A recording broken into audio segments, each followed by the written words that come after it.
देखिए, उनकी दो विशेषताएं हैं और दो चीजों में वो बहुत माहिर हैं।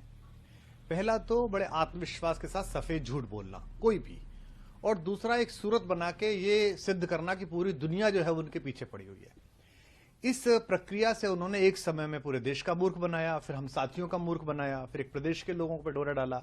यहां तक तो बात आती जाती रही, सरकार जीते हारे, लेकिन अगर कोई देश की बात थी और मुझसे अचानक किसी इंटरव्यू में एक वाक्य निकला तो उसमें इतनी परेशानी क्यों? वो आए ना, वो बात करें यहां पर आकर।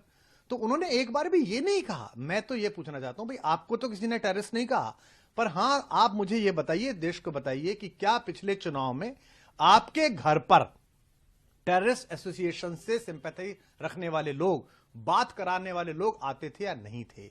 जब मैंने उस पर आपत्ति उठाई थी तो पंजाब की मीटिंग से मुझे बाहर कर दिया गया था, नहीं कर दिया गया था। और मैंने एक दिन रंगे हाथ पकड़ी थी घर पे मीटिंग, बाहर एक प्रहरी भी खड़ा था कि नहीं नहीं अंदर मीटिंग चली, मैंने उसको धक्का दिया, हरियाणा का प्रहरी था वो, साइड हट। अंदर जाके देखा तो वही लोग बैठे हुए थे। मैंने कहा किनके साथ मिल रहा है? नहीं नहीं कुछ नहीं, इसका बड़ा फायदा होगा, इसका बड़ा फायदा होगा। तो वो ये बताएं, वो ये बताएंगे नहीं, बाकी सब वो तरह तरह के आरोप प्रत्यारोप करते रहेंगे। दूसरा, वो किसी प्लेटफॉर्म पे आके बहस क्यों नहीं करते हैं? मुझे वो कह रहे हैं कि कवि है, हास्य कवि है। अरे भैया, मैं तो पढ़ा लिखा हूं, थ्रू आउट फर्स्ट क्लास हूं, गोल्ड मेडलिस्ट हूं, कॉलेज में पढ़ाया है 17 साल। तुम तो एक ऐसे हास्य कलाकार को लिए घूम रहे हो जिसपे 10वीं 12वीं भी 3 बार में हुई है। तो तुम तो कल वो कोई गड़बड़ कर देगा तो तुम तो कह दोगे वो तो हास्य व्यंग के आदमी है, वो तो हास्य कलाकार है, मैं क्या करूं। देश का मुद्दा है। और कहते हैं जी राहुल गांधी और मोदी जी एक सुर में बोल रहे हैं।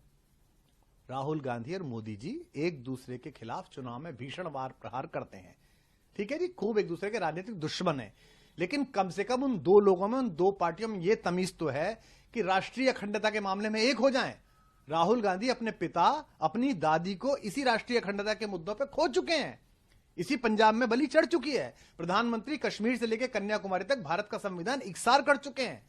तो वो चुनाव में ही तो लड़ रहे हैं, वो कहां बनना चाह रहे हैं? भारत में मुख्यमंत्री, भारत में प्रधानमंत्री। तुम्हारा तो प्लान, तुम्हारे मुंह से निकलती कैसे हैं बातें, बोलते कैसे हो? और आखिरी बात मैं कहना चाहता हूं आपके माध्यम से, मैं उसे चुनौती देता हूं।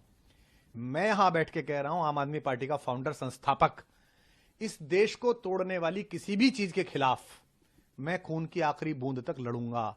वो ये कह दे कि मैं खालिस्तान के खिलाफ लड़ूंगा, वो ये कह दे कि मैं खालिस्तानियों के खिलाफ लड़ूंगा, एक खालिस्तानी पनपने नहीं दूंगा, दिल्ली में नहीं पनपने दूंगा, किसी राज्य में नहीं पनपने दूंगा, खालिस्तान मेरे खून की आखिरी बूंद के बाद भी साकार नहीं हो पाएगा, ऐसा बोल दे। एक बार बोलेगे ना, क्या चुनाव करता है? इतनी बात कहने में क्या दिक्कत है कि मैं खालिस्तान के खिलाफ हूं? मैं कह रहा हूं मेरे खिलाफ तो प्रोपेगेंडा आपने वैश्विक करा दिया, पंजाब में चुटकुले कवि सम्मेलनों के वायरल करवा दिए, पर अब जब ये लोगों को बात पता चली कि तुम्हारा बेसिक इंटेंशन क्या है, तो कह रहे नहीं मैं तो ऐसा हूं, मेरे पीछे पड़ गए। ये विक्टिम कार्ड बहुत खेल लिया, मैं तो गरीब आदमी हूं, मैं तो फला आदमी हूं। बात निकलेगी तो जरा दूर तलक जाएगी। सर, वो अपने आप को तो कह रहे हैं कि मैं असली भगत सिंह का चेला हूं, ये बात वो कह रहे हैं। भगत सिंह किसके लिए लड़ रहे थे? देश की आजादी के लिए। तो इसका मतलब ये अलग देश की आजादी के लिए लड़ रहा है? बताए क्या? कम से कम भगत सिंह के नाम को कलंकित मत करे। खैर ये राजनीतिक बातें ज्यादा नहीं होनी चाहिए, मुझे इतना ही कहना था। बहुत धन्यवाद। एक सवाल है सिर्फ, क्योंकि मैंने आम आदमी पार्टी के कई नेताओं से बात करने की कोशिश की, फोन पर तो उन्होंने बात दिया, समय नहीं दिया। उनका ये कहना है कि कुमार विश्वास साहब का पॉलिटिकल एजेंडा है, वो ये बताए कि वो किस पार्टी में हूं मैं। 2016 के आखिर में लड़ाई हुई, किस पार्टी में हूं मैं आम आदमी पार्टी से निकाला गया हूं, मैंने इस्तीफा दिया है।